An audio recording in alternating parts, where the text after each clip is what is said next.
శ్రీమతే రామానుజాయ నమః.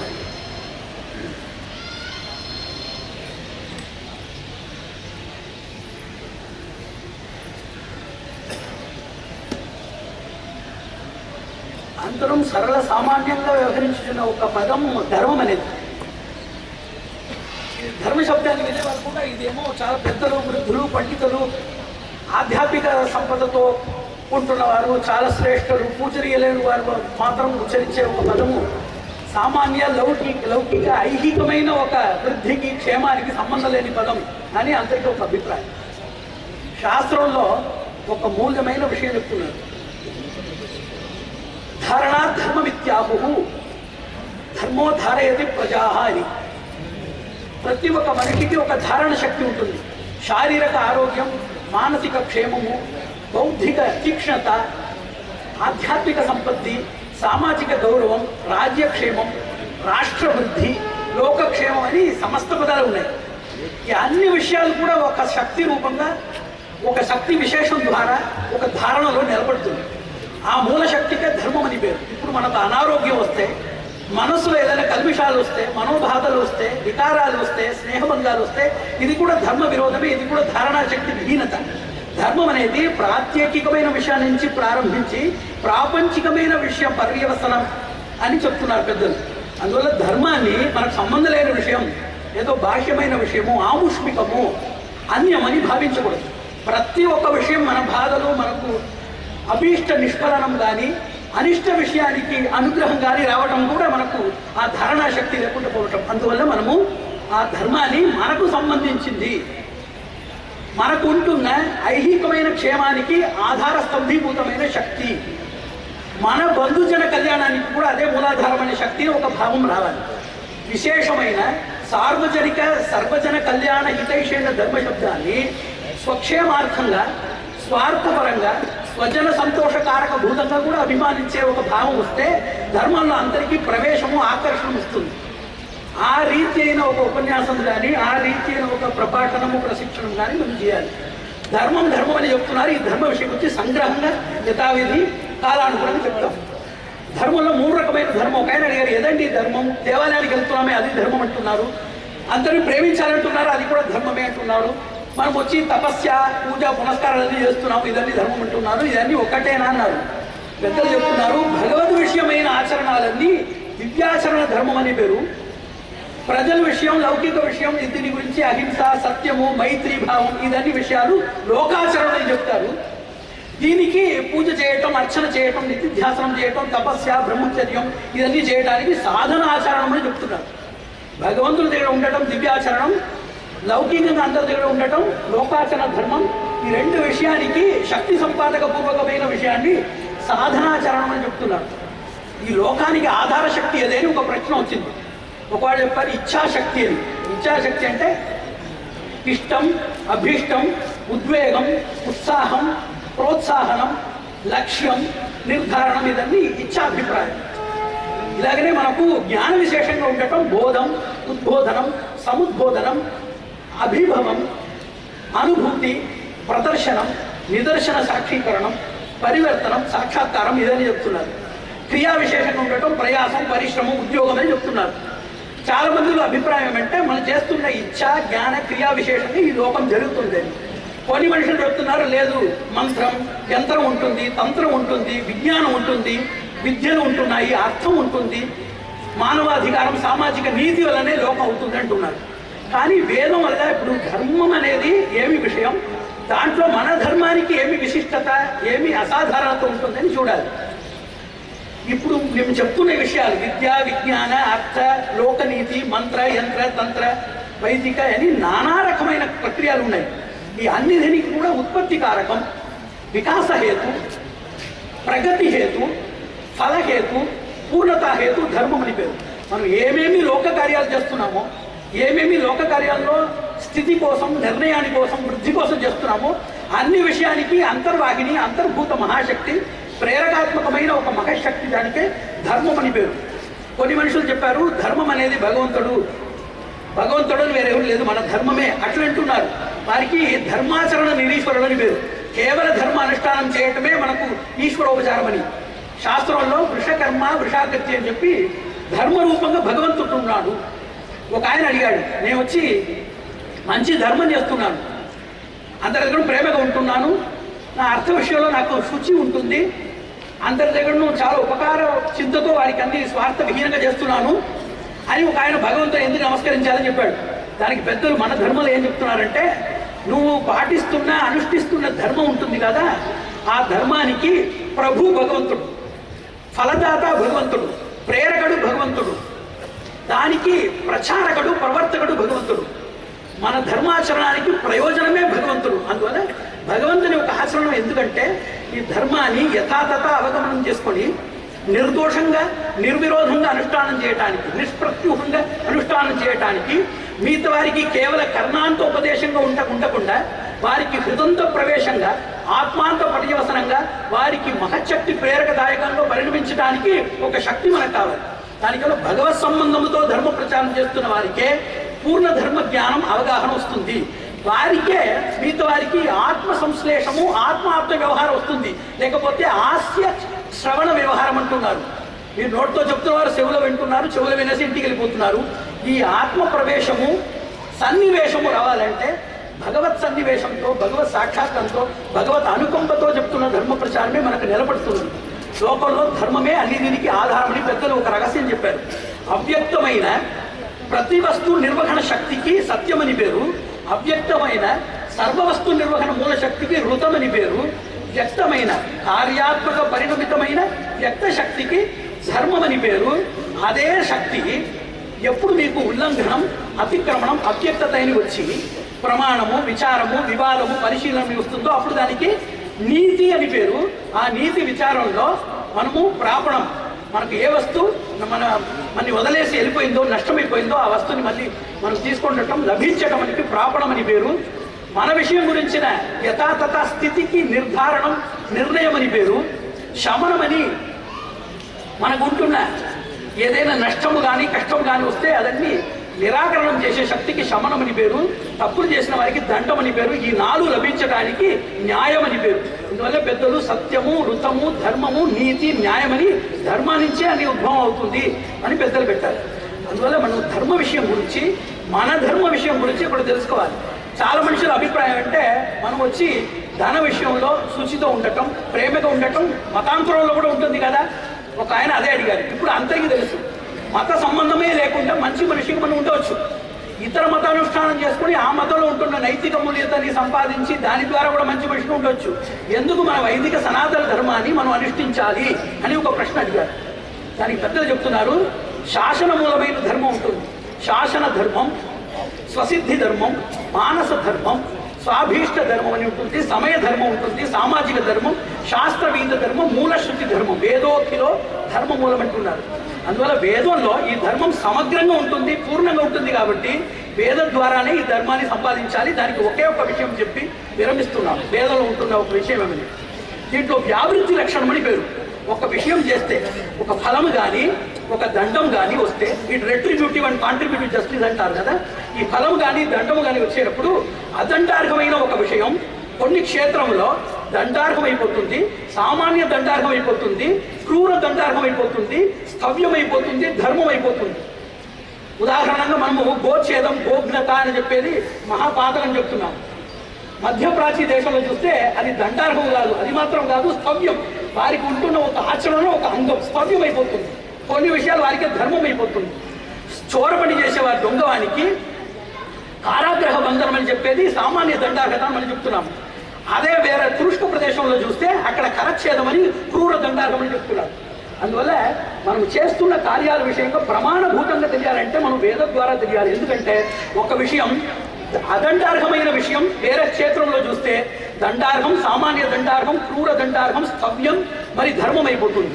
క్రూర దండార్హమైన విషయం అదండార్హం లేకపోతే సామాన్య దండం అయిపోతుంది, స్థవ్య ధర్మంగా పోతుంది. ధర్మమైన విషయాలు చేస్తే ఇప్పుడు మనము వేదాల విషయంగా చెప్తున్నాము. ఇదే మతాంతర దేశంలో వెళ్ళిపోయి మీరు వేదాలు చెప్తే అది బ్లాస్ఫమీ అని చెప్పి, మతద్రోహం అని చెప్పి శిరచ్ఛేదం చేసేస్తారు. అక్కడ వారి దీంట్లో మన ధర్మం వచ్చి క్రూర దండార్హం అని ఉంటుంది. లోకంలో ఈ అదండార్హ, సామాన్య దండార్హ, క్రూర దండార్హ, స్థవ్య ధర్మ విచారంలో వ్యావృత్తి ఉంటుంది. మన శాస్త్రంలో మూల ప్రమాణం, మన శాస్త్రంలో ఉండే ధర్మం ఏం తెలుసు కదా.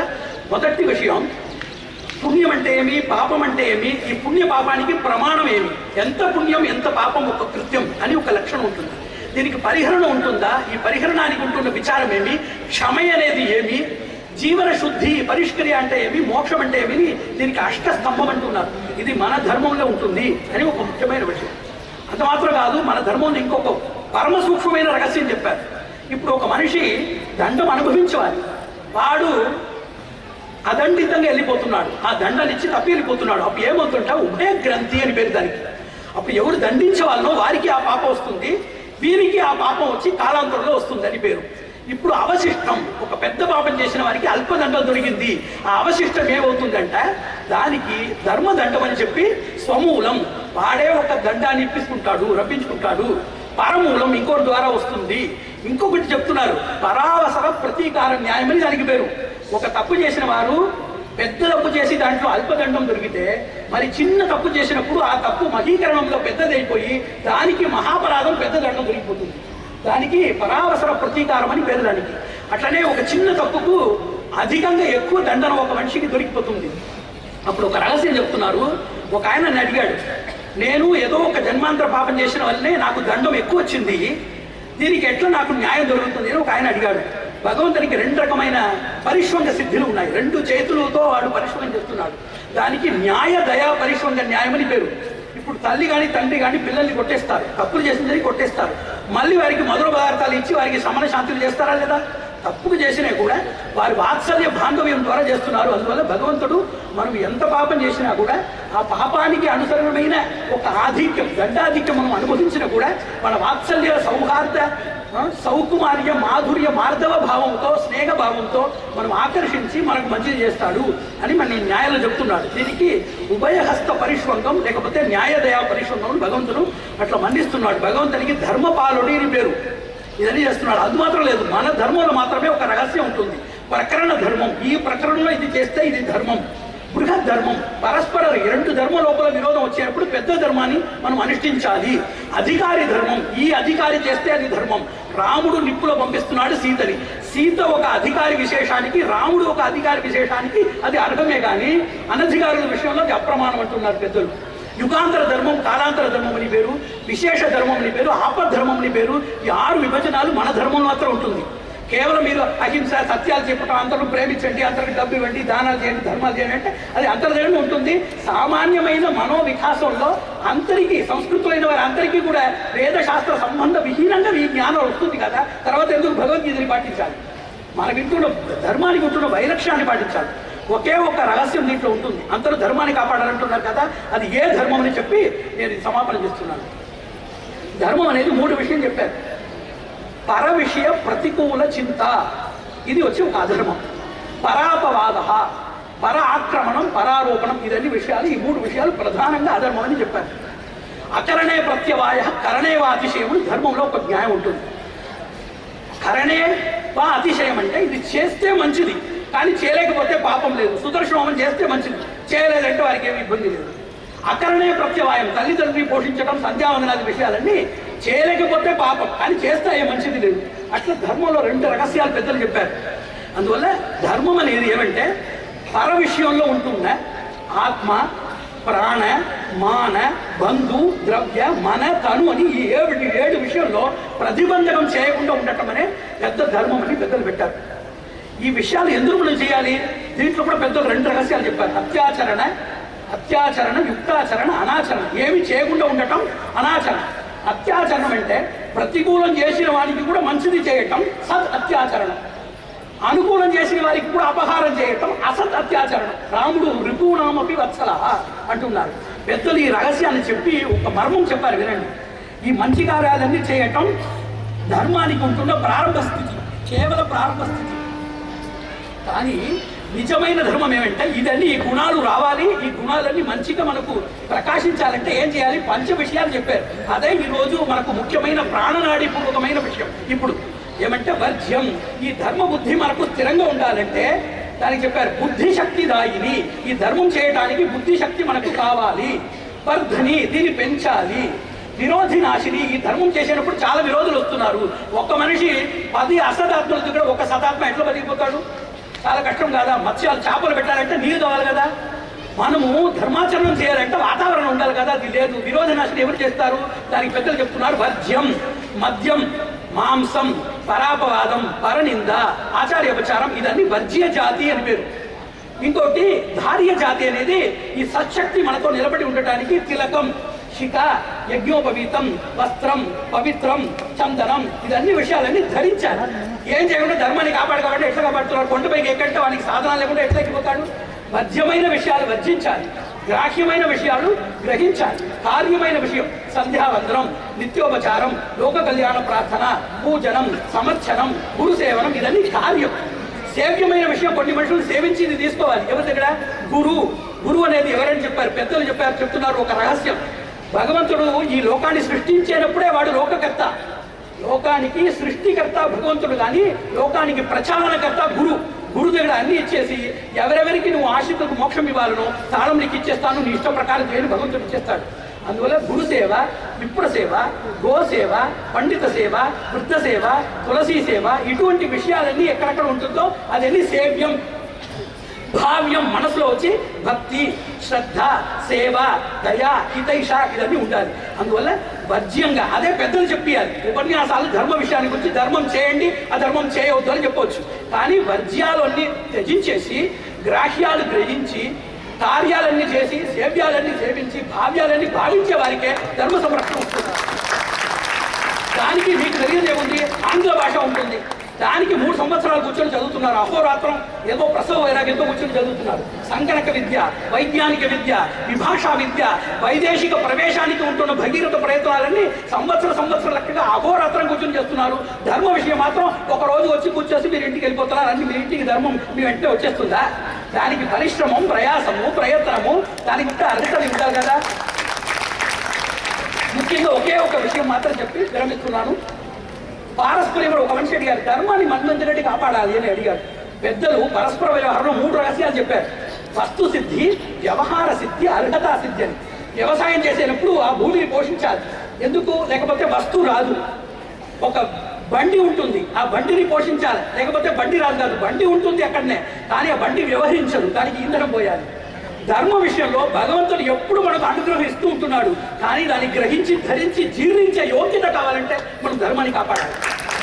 మనము ధర్మాన్ని కాపాడలేకపోతే మంచి చేస్తే చెడ్డ చేస్తే భగవంతుడు ఎప్పుడు నిత్య కృపాళుగా మన దగ్గర ప్రసన్నమయ్యే ఉంటున్నాడు, కానీ వాని ప్రసన్నత మనకు విహీనత అయిపోతుంది. మనం ధర్మాన్ని ఎందుకు కాపాడాలంటే భగవంతుడు మనతో దయాతో ఉండటం కాదు, వాడు ఎప్పుడూ దయావంతుడే. అజ్ఞాత నిగ్రహుడు, వాడికి నిగ్రహమే తెలియదు. వాడు నిగ్రహం చేస్తే అది పరమానుగ్రహం అని పెద్దల పేరు చెప్తున్నారు దానికి. అందువల్ల భగవంతుడి కోసం కాదు, వాడు ఎప్పుడు ప్రసన్నంగా ఉంటున్నాడు. ఆ జీర్ణమయ్యే అర్హత మనకు కావాలని చెప్పి ధర్మాన్ని మనం ఎప్పుడు అనుష్ఠించాలి. మన వారికి ఏమి దోషం ఉందని చెప్తాను. విస్మృతి, ఇక్కడి నుంచి వెళ్ళేటప్పుడే అన్ని ఇదైపోతుంది. తర్వాత ధర్మ విషయంలో అపార్థ ప్రచారం, అన్యార్థ ప్రచారం, దురర్థ ప్రచారం, విపరీతార్థ ప్రచారాలు ఉంటుంది. వారికే అర్థాలు తెలియదు, అది ఒక విషయం. ఇంకొక విషయం మతాంతర పరివర్తనాలు, ఇంకొక విషయం అతిక్రమణం, ఇంకొక విషయం సంకర దోషం. ఒక మనిషి వచ్చి హిందువుగా ఉంటున్నాడే కానీ వాళ్ళ దగ్గర ఒక దశావతార సంస్కృతి ఉంటుంది. వేరే ఒకటి పాశ్చాత్య కళాచారం ఒకటి, దక్షిణాత్య ఒకటి, ఔత్తరీయం ఒకటి, పూర్వం ఒకటి, చాలా అతి ప్రాచీనమైన జీర్ణ చూర్ణ కలుషిత భిన్నమైన సంస్కారాలన్నీ ఆ లోపల వెళ్ళిపోతుంటాయి. అందువల్ల మనుషులు సంకర దోషంలో ఉంటున్నాడు, అందువల్ల వాడు కష్టపడుతున్నాడు. అది మాత్రం లేదు, మత దుష్ప్రచారాలు ఉంటున్నాయి. మత దుష్ప్రచారాలు, పరివర్తనాలు ఉన్నాయి. పరివర్తనాలు 4 రకమైన పరివర్తనాలు. వ్యామోహ పరివర్తనాలు, వారిని చూస్తే ఒక మోహం వస్తుంది, అట్లనే పరివర్తన. పంచ పరివర్తనాలు, అడిగేనండి అన్ని మీరు ఏమి అడిగినా సర్వం పృచ్చ సర్వం దదామితే అని చెప్పినట్టు ఏమేమి అడిగినా అన్ని ఇచ్చినట్టు వారు చెప్తారు. ఇది వచ్చి పంచ పరివర్తనం. వారిని చూస్తే మన కోసం పుట్టి వచ్చినట్టు ఉంటుంది, అది వేష పరివర్తనం. డబ్బులు ఇస్తారు, క్రయ పరివర్తనం. ఈ 4 పరివర్తనాలు జరుగుతున్నాయి, అది మన అందరికీ తెలుసు. అందువల్ల మనకి ఏం కావాలంటే, ఇప్పుడు మనకు కావాల్సిన విషయం, మన దగ్గర ఉండే విరోధులు వెళ్ళిపోవాలి. ఈ లోకం ఎట్లా అంటే, ఇప్పుడు హిందూ విషయం వచ్చి ఒకే ఒక రహస్యం చెప్తున్నాను. ఇది వచ్చి ఏమి యుగం? కలియుగం కాదు. దీనికి పేరు ఏం తెలుసు కదా? సంఘటిత ప్రజాభిప్రాయ ప్రపలన యుగం అని పేరు దీనికి. అంతరం చేరి ఏం చెప్తున్నారో అయ్యా ధర్మం. ఇప్పుడు ఎంత మనుషులు మనం ఉంటే కూడా మన దగ్గర సంఘటిత అభిప్రాయం ఉంటుందా? సన్నద్ధులు, సంయుక్తులు, సంసిద్ధులైన వారు ఎవరు ఉంటున్నారో వారు ఏదైతే చెప్తున్నారో అదే ధర్మం. వారు చెప్పే మాటనే సత్యం. ప్రజలు ఆయన చెప్పారు కదా, అదే నిజం. ప్రభుత్వం విషయంలో ఏ లేదు, ప్రజాత్వంలోనే శక్తి ఉంటుంది. ప్రజలందరం ఐక్యభూతులై ప్రభుత్వాన్ని వారు నడిపించాలి. అప్పుడు చేసినప్పుడే మనకు ఇది ధర్మము సత్యం ఇదని ప్రకాశం అవుతుంది అని చెప్పారు. ఇప్పుడు మనము మోహంలో, ఆలస్యంలో, ప్రోత్సాహ విహీనంగా వాతావరణ దోషాలు ఉంటున్నాము, కులక్షయం ఉంటుంది. ఆయన చెప్పారు కదా, ఇప్పుడు ఎంత మనుషులు పెద్ద మనుషులు ఉంటున్నారు. దాంట్లో ఒక రహస్యం ఉంది చెప్తాను. యవ్వనం అనేది ఒక శక్తి. అది దాదాపు చిన్నపిల్లల దగ్గర ఉండవచ్చును కానీ వృద్ధుల దగ్గర ఉంటుంది. లోక పరివర్తన చేసిన వారు, లోక కళ్యాణ వికాసం చేసిన వారు అందరూ వృద్ధ యువకులే కానీ యువ యువకులు కాదు. అది మనకు తెలుసు. మీరు ఇక్కడ కూర్చున్న వారు ప్రతి ఒక్క వృద్ధులు వయోవృద్ధులుగా ఉంటే కూడా జ్ఞాన విషయంలో, క్రియా ప్రోత్సాహ విషయంలో యువకులై ఉంటున్న వారు ఎక్కడెక్కడ వెళ్తున్నారో, చూస్తున్నారో, స్పర్శం చేస్తున్నారో, మీరు వీక్షణ, స్మృతి, శబ్ద ప్రవేశ, స్పర్శ సిద్ధితో వెళ్ళేవారి అందరికీ కూడా మీరు కళ్యాణాలు చేయొచ్చు. అందువల్ల మనము ఇప్పుడు ఈ ఆలస్యాలన్నీ తీసేసి కులక్షయాన్ని, దీనికి ఏం చేయాలంటే ఒక అకాడమీ అంటున్నారు కదా, ఒక విద్యాస్థానం లాగా ఉండాలి. ఆ విద్యాస్థానం ద్వారా ఇదన్నీ మనము సక్రమంగా చేసి, ఇది వచ్చి ఒక నిరంతర యుద్ధం అని పేరు. ఇది ఒకరోజు విషయం కాదు, ఇది ఒక ఉత్సవం కాదు, యుద్ధం.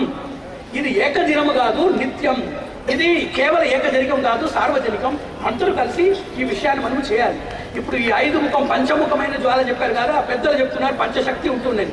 ప్రచార శక్తి అని ఒకటి దీనికి పేరు, ప్రశిక్షణ శక్తి అని ఒక దీనికి పేరు, ప్రసాద శక్తి పెద్దల అనుగ్రహం అని పేరు, ప్రార్థనా శక్తి అని ఒక దీనికి పేరు, ప్రవీణత అని జ్ఞానశక్తి పేరు. అందువల్ల ఇది 5 దీపాలు పెట్టి ఆ వెలుగుని ఈ ప్రపంచానికి లోక ప్రజ్వాలన హేతుగా అందరూ విభిన్నమైన శాఖలో ఉండి అందరూ చేయొచ్చు. ఉచితంగా ఆయన పెద్దలు ఒక సేవ చెప్పారు, ఉచితంగా అందరూ చేయాలని.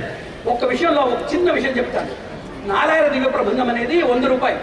ఆ 100 రూపాయల పుస్తకం ఉచితంగా కావాలని ఒక ఆయన అడిగాడు. వారి ఇంట్లో వెళ్ళిపోయి చూస్తే కలర్ టీవీ ఉంటుంది, కొత్త మొబైల్ పెట్టుకున్నాడు. అందువల్ల ఉచితం అనే విషయం వారికి ఆలస్య ప్రోత్సాహంగా ఉండకూడదు. ప్రతి ఒక్క మనిషి అనర్థంగా ఎంతలో వ్యయం చేస్తున్నాడు. వాడు దేవుడికి, మన ధర్మానికి డబ్బు ఇచ్చేటట్టు వాడి దగ్గర ఔదార్యాన్ని తీసుకొని రావాలి. అదే లోక కళ్యాణ కారకం.